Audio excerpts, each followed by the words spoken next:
तर मागच्या पार्टमध्ये आपण काय बघितलं की फार्मसीचं जे प्रोफेशन आहे ते आपल्या इथे आयुर्वेदा एरापासून तर 1931 पर्यंत आपल्या इथे कसं सुरू झालं तो पार्ट आपण मागच्या लेक्चरमध्ये बघितला. आता आपण 1931 पासून पुढे काय झालं त्याच्या बाबतीत आपण बघूया. तर 1931 मध्ये काय आलं की गव्हर्नमेंट ऑफ इंडियाने डीईसी कमिटी एस्टॅब्लिश केली होती, drug inquiry committee, under the chairmanship of R N Chopra sir. तर त्यांच्या अंडर नंतर त्यांच्या अंडर ही कमिटी जी कंपाईल झाली त्या कमिटीने काय केलं की वेगवेगळे जे रिकमेंडेशन्स आहेत ते गव्हर्नमेंट्सला दिले. रिकमेंडेशन्स म्हणजे काय तर requirement to develop the pharmacy profession. मग ते रिकमेंडेशन्स जे आहेत ते गव्हर्नमेंटला दिले गेले आणि त्याच्यानंतर आपल्या इथे प्रोसेसिंगला सुरुवात झाली. तर 1931च्या सराउंडिंग मध्ये आपल्या इथे फार्मास्युटिकल लेजिस्लेशनला सुद्धा डेव्हलपमेंट झाली होती आणि नंतर इन 1950s मध्ये 1950च्या जवळपास आपल्या इथे वेगवेगळे कंपनीज जे आहेत इंडियन कंपनीज त्या पण सुरू झाल्या. आधी तर सुरू झाल्याच पण त्याच्यानंतर नवीन नवीन डेव्हलपमेंट सोबत इंडियन कंपनीज एस्टॅब्लिश व्हायला लागल्या, जसं की Hindustan antibiotics limited at Pune ही 1950 मध्ये एस्टॅब्लिश झाली. नंतर 1960 मध्ये Indian drug and pharmaceutical limited ही एस्टॅब्लिश झाली ऋषिकेश मध्ये आणि हैदराबाद मध्ये. 1950 नंतर 1960 मध्ये परत ही कंपनी एस्टॅब्लिश आणि त्याच्यानंतर काय आहे की वन बाय वन आपल्या इथं सगळे डेव्हलपमेंट्स जे आहेत इंडस्ट्रियलायझेशन इन फार्मसी प्रोफेशन ते आपल्या इथे स्टार्ट झाले. नंतर इथपर्यंत आपण तर लक्षात आलं असेल 1960 पर्यंत. पण 1931 नंतर जे काही लेजिस्लेशनचे डेव्हलपमेंट झाली त्याच्यामध्ये आपल्या इथे वेगवेगळे ड्रग्सला कंट्रोल करण्यासाठी वेगवेगळे ऍक्ट वगैरे सगळे आले आणि त्यांचं जे प्रोडक्शन आहे ते पण आपल्या इथे स्टार्ट झालं. तर जवळजवळ 1948 मध्ये 10 करोड एवढं मॅन्युफॅक्चरिंग एवढ्या कॉस्टची मॅन्युफॅक्चरिंग आपल्या भारतामध्ये झाली कधी 1948 मध्ये आणि ती वाढून 1968 मध्ये 175 करोड एवढी झाली. म्हणजे इथे ट्रिमेंडस असा ग्रोथ झाला फार्मसी इंडस्ट्रीमध्ये आणि त्याच्यानंतर काय आहे तर वन बाय वन वेगवेगळ्या नवीन नवीन हाईट्स ब्रेक होत गेले, जसं की 1992 आणि 1993 मध्ये फार्मास्युटिकल मार्केट जी आहे ती जवळजवळ 6,000 करोड एवढ्या कॅपिटल मध्ये वाढली ते किंवा त्याचं प्रोडक्शन वगैरे ते सगळं झालं. आणि डे बाय डे आपल्या भारतामध्ये प्रोडक्शनची जी कॅपॅसिटी ती वाढत गेली आणि नंतर त्याला पॉवर मिळाली ग्लोबलायझेशनची. म्हणजे जवळजवळ 1980 नंतर आपल्या इथे ग्लोबलायझेशनला सुरुवात झाली. आता ग्लोबलायझेशन म्हणजे नेमकं काय तर जसं की भारतात जे काही ड्रग्स मॅन्युफॅक्चर होतात किंवा जे काही डोसेज फॉर्म मॅन्युफॅक्चर होतात ते वेगवेगळ्या कंट्रीज मध्ये सुद्धा एक्सपोर्ट व्हायला लागले. असे वेगवेगळे जे काही मॅन्युफॅक्चरिंग म्हणा किंवा इम्पोर्ट म्हणा ते आपल्या इथे भारतामध्ये सुरुवात झाली.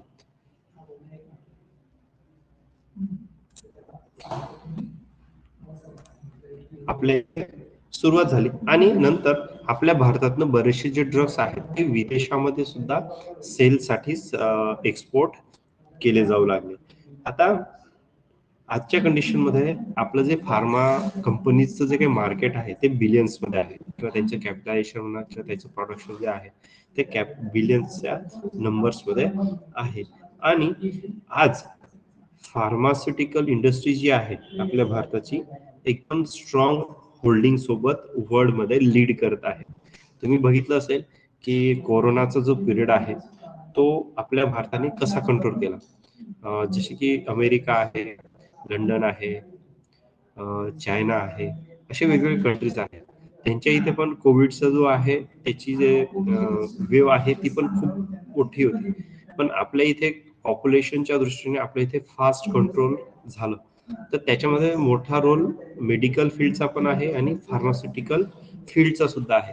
आणि आपल्या भारताच्या बाबतीत म्हणायचं झालं तर फार्मामध्ये खूप बिग होल्डिंग केली. कारण काय तर वर्ल्ड लेवलला कोविड-19चे जे व्हॅक्सिनेशनचे मॅन्युफॅक्चरिंग म्हणा किंवा रिसर्च म्हणा ते आपल्या भारतात खूप फास्ट झालं आणि ते लवकर डेव्हलप पण झाले आणि इम्युनायझेशन लेवल पण आपल्या इथे भारतामध्ये झाली.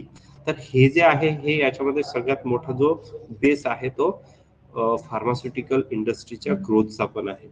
तर आजच्या कंडिशनला भारत विश्वाच्या लेवलला फार्मा इंडस्ट्रीमध्ये लीडर म्हणून पण काउंट होतो. नंतर मग इथे आपल्या इथे जे काही ड्रग्स मॅन्युफॅक्चर होतात किंवा कंपनीज रन होतात त्या कंपनीज सुद्धा फॉरेन कंट्रीजच्या ज्या काही ऑथॉरिटी ऑर्गनायझेशन्स आहेत त्यांच्याकडनं सुद्धा अप्रूव्ड आहेत. जसं की USFDA आहे, नंतर WHO आहे, वर्ल्ड हेल्थ ऑर्गनायझेशन. USFDA आणि काय United States of American food drug administration ही अमेरिकेची FDA ची एक ऑर्गनायझेशन आहे की जे ड्रग्सला अप्रुव्हल देतात, डोसेज फॉर्मला अप्रुव्हल करतात इम्पोर्ट करण्यासाठी. इम्पोर्ट करण्यासाठी म्हणजे काय त्यांच्या देशात जर आपल्याला इथून अमेरिकेला एक्सपोर्ट करायचं असेल तर आपल्याला USFDA अप्रुव्हल घ्यावे लागतं. तर ते अप्रुव्हल आपल्या भारतामध्ये बऱ्याचशा कंपन्यांकडे आहे. त्याच्यानंतर वर्ल्ड हेल्थ ऑर्गनायझेशनचं पण अप्रुव्हल्स आहेत आपल्या इथे भारतामध्ये भरपूर कंपन्यांना आहे. वर्ल्ड हेल्थ ऑर्गनायझेशनने आपण वर्ल्ड लेवलला आपण ड्रग्सला एक्सपोर्ट करू शकतो. त्याच्यानंतर CGMP current good manufacturing practice.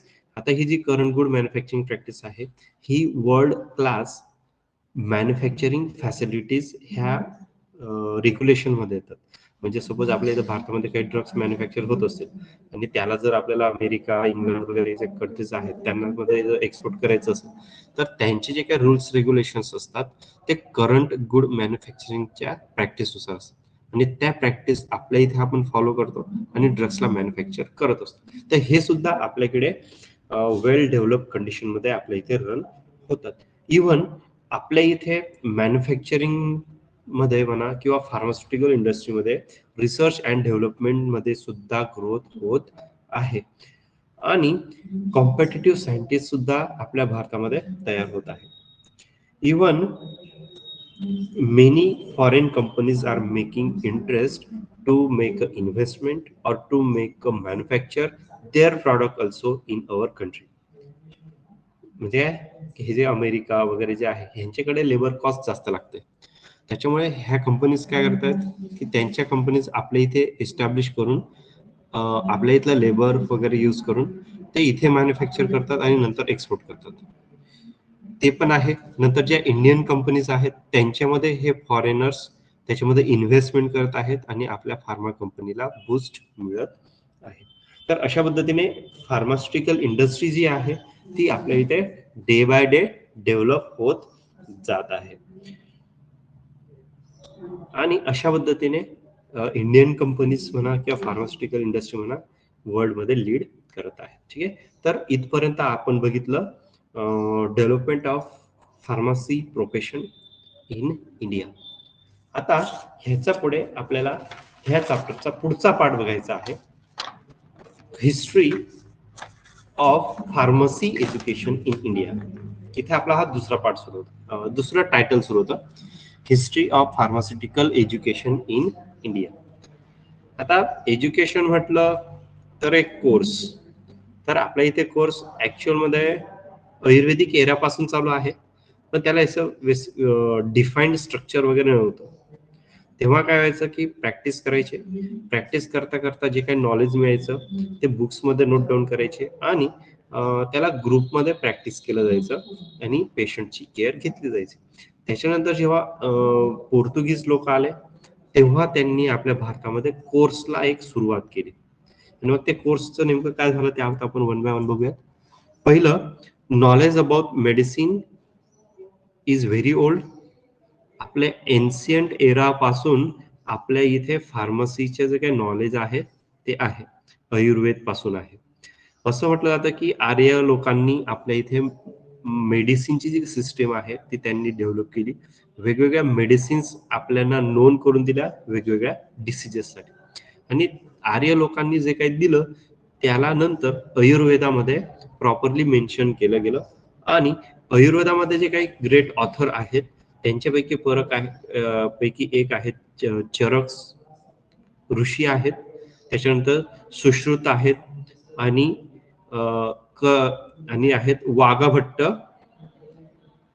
आचार्य वाघाभट्ट, असे हे 3 ग्रेट ऑथर आपल्या आयुर्वेद एरा पासूनचे मेडिसिनच्या बाबतीत फेमस आहेत. आणि हे जे आचार्य आहेत किंवा ऋषी आहेत त्यांनी त्यांचे बुक्स बनवले मेडिसिनच्या बाबतीत आणि ते बुक्स पब्लिश झाले त्या काळात. आणि ते जे काही बुक्स होते त्याच्यामध्ये मेडिसिन आणि डिसीजेसच्या बाबतीत बरीचशी इन्फॉर्मेशन त्याच्यामध्ये कंपाईल केलेली आहे.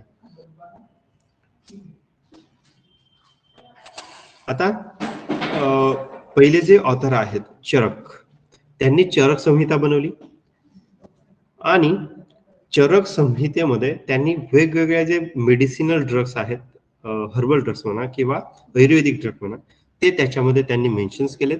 त्याचे फॉर्म्युलेशन सुद्धा त्याच्यामध्ये मेन्शन आहे, how to formulate, even how to prepare that dosage forms. आणि त्याच्यानंतर सुश्रुत हे फर्स्ट सर्जन आहेत वर्ल्डमध्ये. म्हणजे असं आहे की जगामध्ये जर शस्त्रक्रिया जी आहे सर्जरी ती कुठं सुरू झाली तर आपल्या भारतात सुरू झाली. आणि ती कधी सुरू झाली तर आयुर्वेद एरामध्ये. आणि ती सुरुवात केली होती सुश्रुता यांनी सुरू केली होती. आणि त्यांनी त्यांच्या एक्सपिरियन्स बेसवर त्यांनी सुश्रुत संहिता तयार केली आणि त्या संहितेमध्ये डिसीजेस, सर्जरीज आणि मेडिसिनच्या बाबतीतची इन्फॉर्मेशन आपल्याला दिली. त्याच्यानंतर आचार्य वाघाभट्ट यांनी एक बुक कंपाईल केलं. त्या बुकचं नाव आहे अष्टांग आयुर्वेदा. त्याचं नाव आहे अष्टांग आयुर्वेदा. ह्याच्यामध्ये आयुर्वेदाचे जे काही वेगवेगळे पार्ट्स आहेत ते ह्याच्यामध्ये एक्सप्लेन केले गेले आहेत. नंतर 13th सेंचुरीमध्ये अरबी मेडिसिन आपल्या भारतामध्ये आली. अरबी लोक 1300 मध्ये आपल्या भारतात त्यांनी एंट्री केली आणि आल्यानंतर त्यांनी त्यांची मेडिसिन सिस्टीम आपल्या भारतामध्ये आणली आणि ती जी सिस्टीम होती त्याचं नाव आहे युनानी मेडिसिन. युनानी मेडिसिन आज सुद्धा प्रॅक्टिस केली जाते आपल्या भारतामध्ये. ती 1300च्या इयर्स मध्ये ती आपल्या भारतामध्ये आली.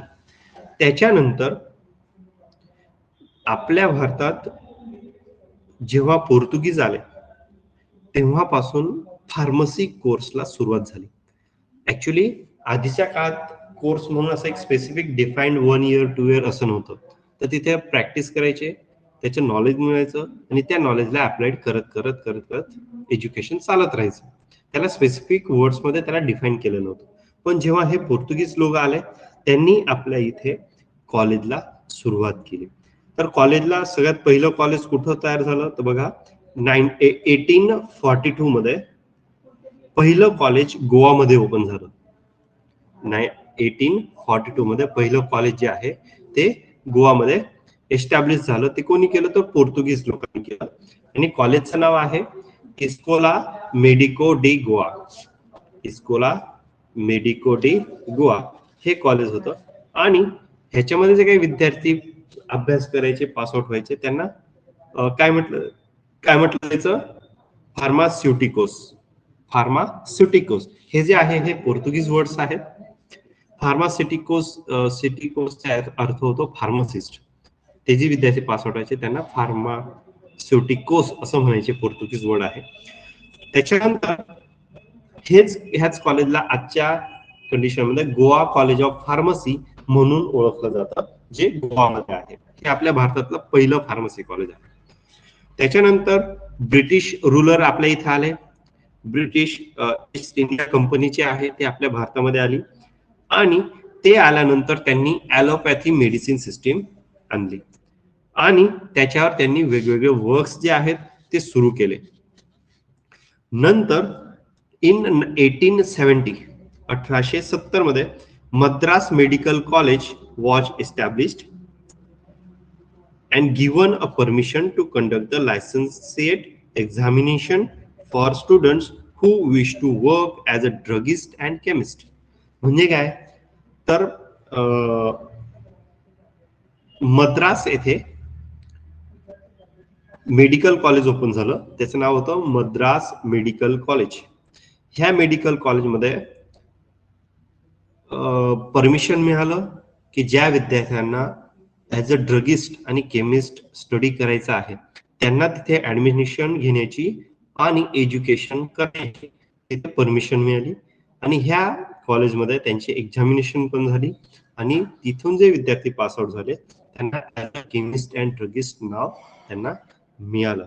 आणि मग 1894 मध्ये 2 इयर्सचा फार्मसी कोर्स इंट्रोड्यूस केला गेला. कधी? 1894 मध्ये 2 वर्षाचा फार्मसीचा कोर्स इंट्रोड्यूस केला गेला. ते कोणी इंट्रोड्यूस केला तर pharmaceutical society of Great Britain. ऐका व्यवस्थित नाव, pharmaceutical society of Great Britain. ह्या सोसायटीने सुरुवातीलाच सगळ्यात आधी 2 वर्षाचा कोर्स, फार्मसीचा कोर्स स्टार्ट केला. कुठे? ब्रिटनमध्ये. आणि तो जो कोर्स होता तो SSC बेस होता, सेकंडरी स्कूल सर्टिफिकेट बेसवर, म्हणजे 10वीच्या बेसवर. त्या काळी 10वी म्हणजे मोठा डिग्री असायची. तर मग या 10वीच्या बेसवर त्यांनी 2 वर्षाचा कोर्स ब्रिटनमध्ये सुरू केला. त्याच्यानंतर ब्रिटिश लोक भारतामध्ये रूल करत होते, त्याच्यामुळे त्यांनी त्यांची जी फार्मसी सोसायटीची जी काही कोर्स आहे 2 वर्षाचा तो त्यांनी भारतामध्ये सुद्धा वेगवेगळ्या शहरांमध्ये त्यांनी सुरू केला. आणि हे जे काही कोर्सेस होते ते 1954 पर्यंत आपल्या भारतामध्ये सुरू होते. नंतर ह्याच्यामध्ये एक प्रॉब्लेम असा झाला होता की जे वेगवेगळे कोर्सेस आपल्या भारतामध्ये रन होत होते, मग त्याच्यामध्ये पोर्तुगीज लोकांची फार्मसी कॉलेज होती, त्याच्यानंतर ब्रिटिश लोक आले, त्यांनी त्यांची कॉलेज चालवली. तर ह्या ज्या कॉलेजेस होत्या, युनिव्हर्सिटीज होत्या, त्यांच्यामध्ये युनिफॉर्मिटी नव्हती किंवा जे काही रूल्स होते त्यांच्यामध्ये त्यांची युनिफॉर्मिटीज नव्हत्या.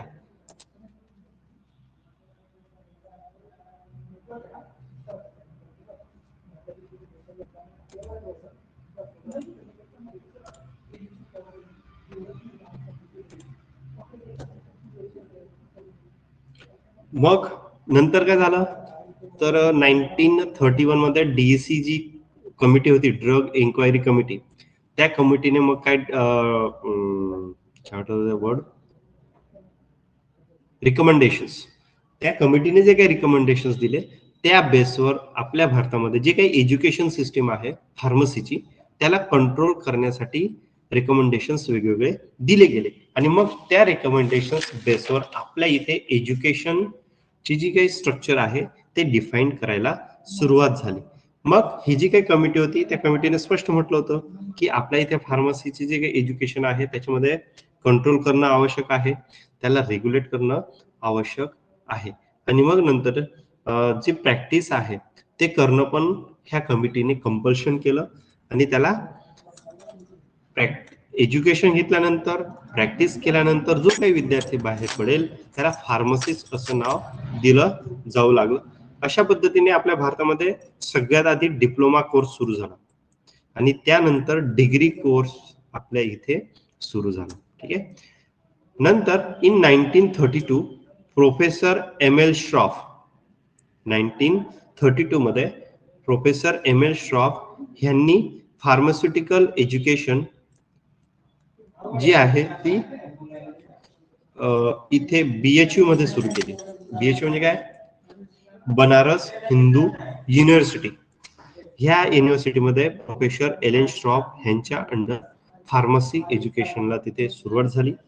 नंतर 1949 मध्ये इंडियन गव्हर्नमेंटने एक काउन्सिल बनवलं की जे काउन्सिल फार्मसीच्या एज्युकेशनला कंट्रोल करेल आणि त्या ऑर्गनायझेशनचं नाव होतं फार्मसी काउन्सिल ऑफ इंडिया.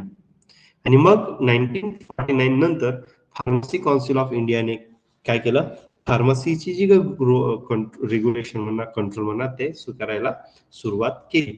मग त्याच्यानंतर 1953 मध्ये फर्स्ट एज्युकेशन रेग्युलेशन एस्टॅब्लिश झालं. पहिलं रेग्युलेशन कधी आलं? ER 1953. 1953 मध्ये पहिलं एज्युकेशन रेग्युलेशन आलं आणि ते PCI ने इंट्रोड्यूस केलं. आणि ह्याच्यानुसार फार्मसीचं मिनिमम क्वालिफिकेशन हे 10+2 इयर डिप्लोमा होता. म्हणजे काय? त्या 1954च्या 3च्या जवळपास ज्या लोकांनी 10वी पास केलं होतं त्यांना 2 वर्षाचा फार्मसी कोर्स करायचं परमिशन मिळालं आणि 10+2 वर्ष फार्मसी कोर्स आणि प्रॅक्टिस असं ज्यांनी केलं असेल त्यांना फार्मासिस्ट किंवा केमिस्ट अँड ड्रगिस्ट म्हणून त्यांना लायसन्स मिळायला लागले आणि नंतर त्या लोकांनी फार्मसीची प्रॅक्टिस सुरू केली. तर अशा पद्धतीने आपल्या इथे एज्युकेशनला बिल्ड मिळाला.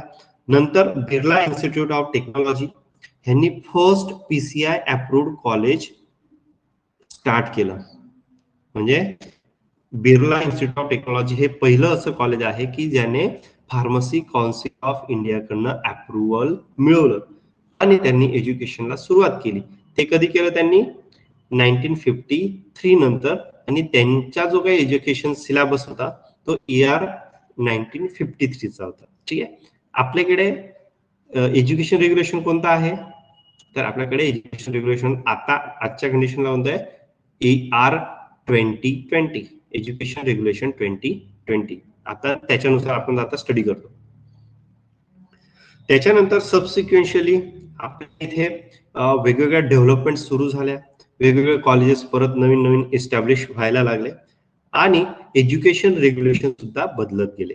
जसं की सुरुवातीला 1953 आला एज्युकेशन रेग्युलेशन, त्याच्यानंतर एज्युकेशन रेग्युलेशन 1972 आला, त्याच्यानंतर एज्युकेशन रेग्युलेशन 1981 आला आणि त्याच्यानंतर एज्युकेशन रेग्युलेशन 1991 आला आणि तब्बल 20 वर्षानंतर 20 नाही 30 वर्षानंतर एज्युकेशन रेग्युलेशन 2020 आला जो आज आपण त्याच्यानुसार स्टडी करत आहोत. ठीक आहे.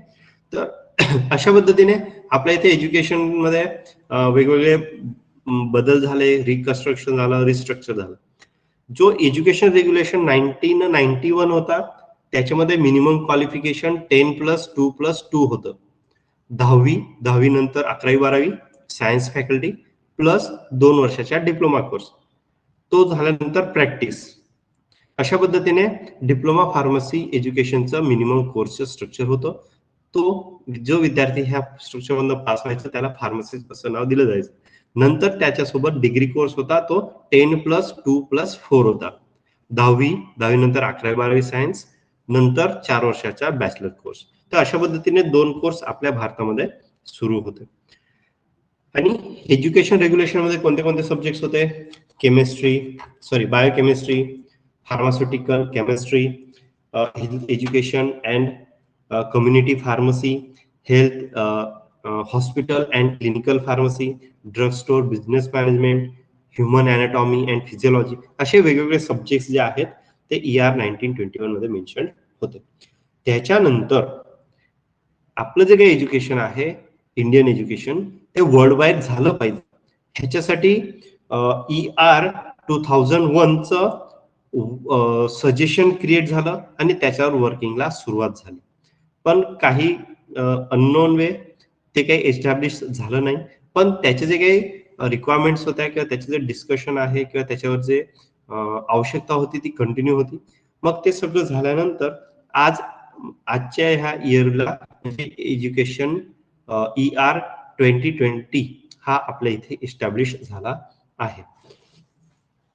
आता नंतर जी बिर्ला इन्स्टिट्यूट ऑफ टेक्नॉलॉजी होती त्याच्यानंतर आपल्या इथे कोर्सेस कशा पद्धतीने डेव्हलप होत गेले ते आपण जस्ट शॉर्ट मध्ये बघून घेऊया.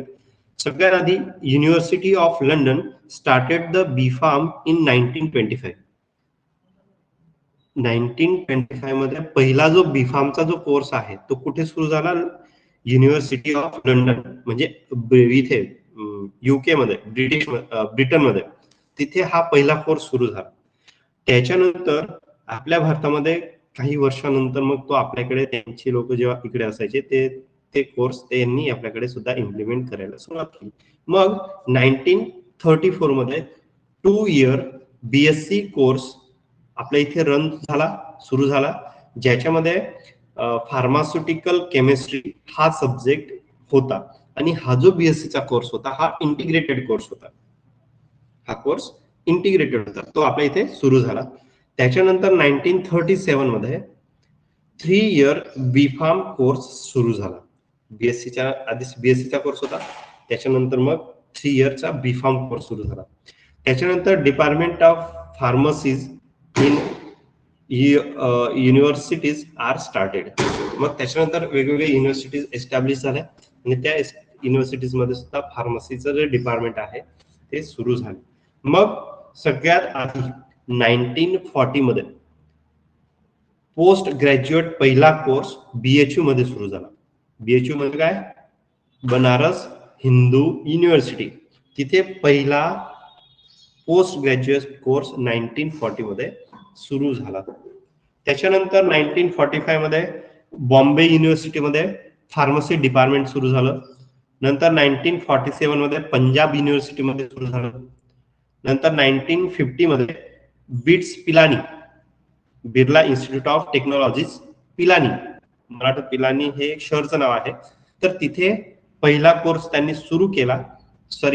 कोर्स तर सुरू होता, त्याच्यामध्ये डॉक्टरेट कोर्स जो आहे तो त्यांनी सुरू केला बिट्स पिलानीला. कधी, तर 1950 मध्ये. त्याच्यानंतर 1951 मध्ये आंध्रा युनिव्हर्सिटीमध्ये पोस्ट ग्रॅज्युएट कोर्स सुरू झाला.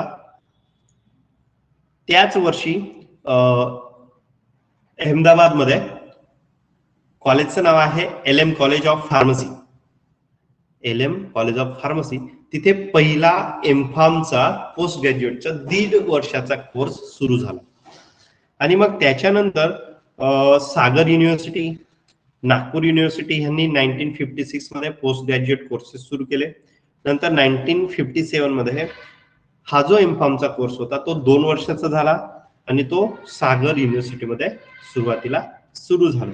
मग त्याच्यानंतर आपल्या इथे वेगवेगळे numbers of colleges, universities, departments सुरू झाले. आणि मग 2008 आणि 2009 मध्ये पहिला नवीन कोर्स आपल्या इंडियामध्ये आला, तो होता फार्मडी, डॉक्टरेट ऑफ फार्मसी. हा एक कोर्स आपल्या भारतामध्ये सुरू झाला. आता हा जो कोर्स आहे हा ऍक्च्युली इंटिग्रेटेड PhD कोर्स आहे. म्हणजे 12वी नंतर ऍडमिशन घेतलं तर डायरेक्टली डॉक्टरेटची डिग्री मिळते. असा हा 6 वर्षाचा कोर्स आहे. ह्याच्यामध्ये 12th पास केल्यानंतर पण एंट्री मिळते, डिप्लोमा पास आउट केल्यानंतर सुद्धा इथे एंट्री मिळते, नंतर बीफार्म केल्यानंतर सुद्धा ह्या कोर्समध्ये एंट्री मिळते. बीफार्म केल्यानंतर 3 वर्षाचा कोर्स आपल्याला ह्या फार्मडी मध्ये करावा लागतो. तर अशा पद्धतीने आपल्या इथे फार्मसी एज्युकेशन सुद्धा डेव्हलप झाले. आता आपण त्याचे न्यू एज फार्मसिस्ट बघूया की आजचं जे वर्ल्ड आहे त्याच्यामध्ये फार्मसिस्ट कडनं काय काय रिक्वायरमेंट आहे. म्हणजे आता जो फार्मसिस्ट असेल त्याला काय काय डेव्हलप करावं लागेल. तर त्याच्यामध्ये पहिलं आहे पेशंट काउन्सिलिंग. आज पण फॉरेन कंट्रीज मध्ये डायग्नोसिसचं वर्क फक्त डॉक्टर करतात आणि डायग्नोसिस झाल्यानंतर पेशंटला कोणते ड्रग द्यायचे, किती द्यायचे, कसे द्यायचे, पेशंटला माहिती द्यायचं, पेशंटने कसं करावं, काय करावं, हे जे सगळं काउन्सिलिंग आहे ते फार्मसिस्ट लोक करतात. आणि ती काउन्सिलिंग आपल्या इथे आता डेव्हलप करायची आहे आणि ह्या नवीन फार्मसिस्ट कडनं ते पण एक्सपेक्टेड आहेत. त्याच्यानंतर to provide the pharmaceutical care to the patient. फार्मसीच्या बाबतीत जी काही केअर आहे, मेडिसिनच्या बाबतीत जी केअर आहे ती पेशंटला प्रोव्हाइड करणं हे आजच्या फार्मसिस्टसाठी नवीन रिस्पॉन्सिबिलिटी आहे. After that to develop and manage the medicine distribution and control system. म्हणजे ड्रग मॅन्युफॅक्चरिंग पासून तर पेशंटच्या हातामध्ये ड्रग येतो तोपर्यंत जे काही डिस्ट्रीब्युशन होतं, जे काही चॅनलिंग होते ड्रग्सचं, ते सगळं स्किल आणि त्याचे जे मॅनेजमेंट आहे ते आता आपल्याला शिकायचं आहे आणि ते आपल्याला नवीन एरामध्ये एस्टॅब्लिश करायचं पण आहे. तर ह्याचं पण नॉलेज आपल्याला घ्यायचं आहे. त्याच्यानंतर management to manage the community pharmacy. Community फार्मसीमध्ये काय रोल असतो फार्मसीचा, जसं की बघा मलेरिया आहे, डेंग्यू आहे, प्लेग आहे, बरोबर.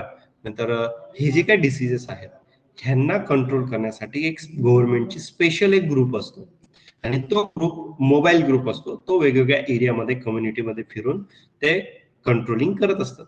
तर त्याच्यामध्ये सुद्धा महत्वाचा रोल फार्मसिस्टचा आहे, त्याला आपण म्हणतो कम्युनिटी फार्मसिस्ट, बरोबर. तुम्हाला बघा बरेचसे मलेरियाचे लोक येतात, मग ते मलेरियाच्या रिलेटेड मेडिसिन देतात, काही टीबीचे रिलेटेड लोक येतात, PHC मधून येतात. मग ते लोक ते मेडिसिन देतात. तर हे जे आहे हे कम्युनिटी फार्मासिस्ट आहे. त्याच्यानंतर administrative and organisational skill in hospital. हॉस्पिटलमध्ये सुद्धा फार्मासिस्ट पर्सनची आवश्यकता असते. फार्मासिस्ट पर्सन सुद्धा हॉस्पिटलमध्ये वर्क करतो for the dealing the drugs और medicine. After that to work as a expert in clinical trials. बरेचसे जे काही नवीन ड्रग येतात त्यांचे क्लिनिकल ट्रायल्स होतात. त्यांचे 3-4 फेज असतात. फेज 1, फेज 2, फेज 3 वगैरे. तर त्याच्यामध्ये ड्रग्सचा जो काही स्टडी आहे तो रेकॉर्ड करण्यासाठी, ऑब्झर्व करण्यासाठी क्लिनिकल फार्मसीची गरज असते. तो एक्सपर्ट म्हणून ते ट्रायल्स मध्ये तो वर्क करतो. त्याच्यानंतर to promote the public health. पब्लिकला ड्रग्स पासून अवेअरनेस करणं, ड्रग्सच्या बाबतीत वेगवेगळी इन्फॉर्मेशन देणं, हे जे सगळा रोल आहे हा फार्मसीचा आहे. त्याच्यानंतर ड्रग इन्फॉर्मेशन अँड एज्युकेशन.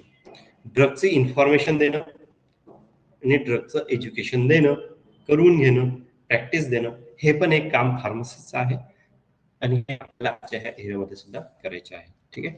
तर अशा पद्धतीने आपण आज हिस्ट्री ऑफ फार्मसी प्रोफेशन बघितलं. ह्याचा जो पुढचा पार्ट आहे तो आपण पुढच्या लेक्चरला बघूया.